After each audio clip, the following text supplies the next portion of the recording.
Doubt on homosexuality. Is it prohibited in Islam? And why so? Because, I had, from the past 5 years, I've been with so many homosexuals. It's like, their feelings that they have for the same sex or whatever it is. It's so true. It's like the same kind of pain what we might feel for maybe our husbands or whoever it is. If it's wrong, why is it wrong? Sisters asked the question that what does Islam say about homosexuality, and if it's wrong, why it is wrong. Allah says in the Quran in Surah Isra, chapter number 17, verse number 32, that come not close to adultery, for adultery is an evil opening other roads to evil. Besides that, Allah says in Surah Araf, chapter number 7, that telling to men that do you practice your lust after men in preference to women?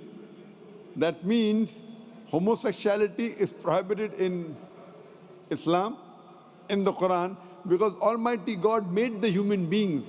Allah says in the Quran in Surah Rum, chapter number 30, verse number 21, that He has put love between the hearts of husband and wife.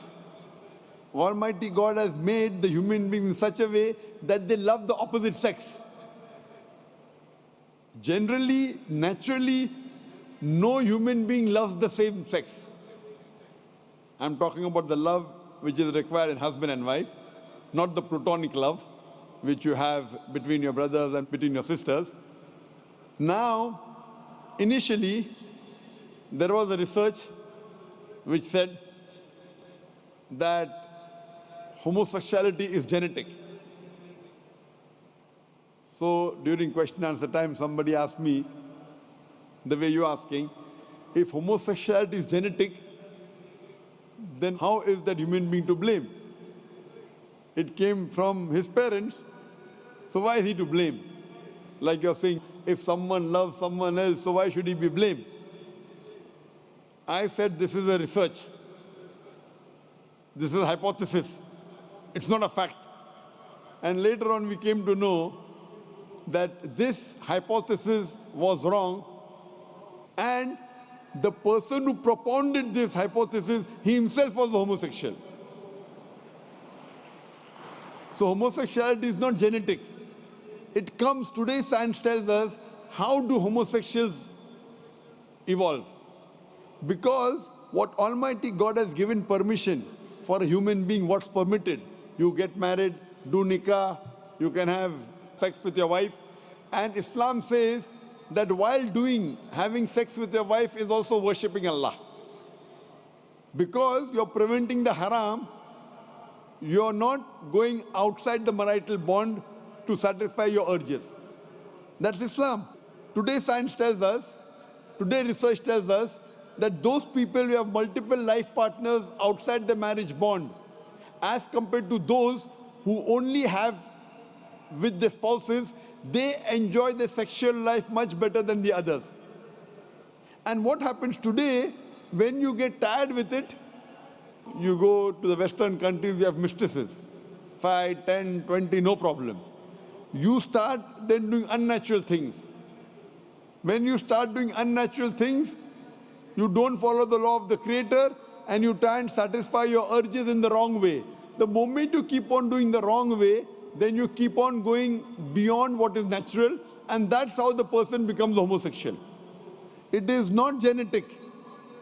Because you go beyond the limits what Almighty God has permitted you, you try other things, you try unnatural things, and finally you land up by saying you no longer enjoy having sex with the opposite sex, so you have sex with the same sex.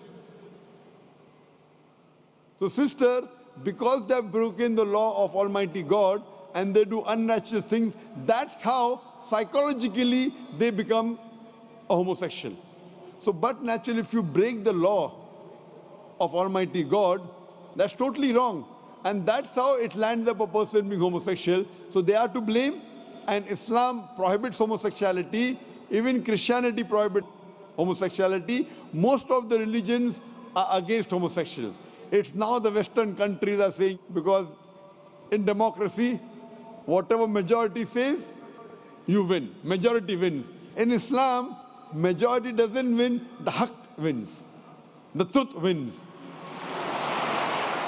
I remember when I'd gone to Canada in 1996, the first time I went to give a lecture, in the front page I saw a man kissing a man. A man kissing a man, and it says that they have married each other. Today in Western countries, if I speak against homosexuality, it's a crime. It's a crime. So what we realize that previously, all the countries, homosexuality was a crime. Then some Western countries like Canada gave legal sanction to it. Today, most of the Western countries, homosexuality is legal. Even India, the country where I come from, they are thinking. They're thinking to make it legal. So what we realize, what is truth. Majority doesn't win. What is wrong is wrong. And in Islam and most of the major religions of the world, homosexuality is a sin. It's a crime. It will not take you to heaven. It will take you to hell. Hope that answers the question, sister.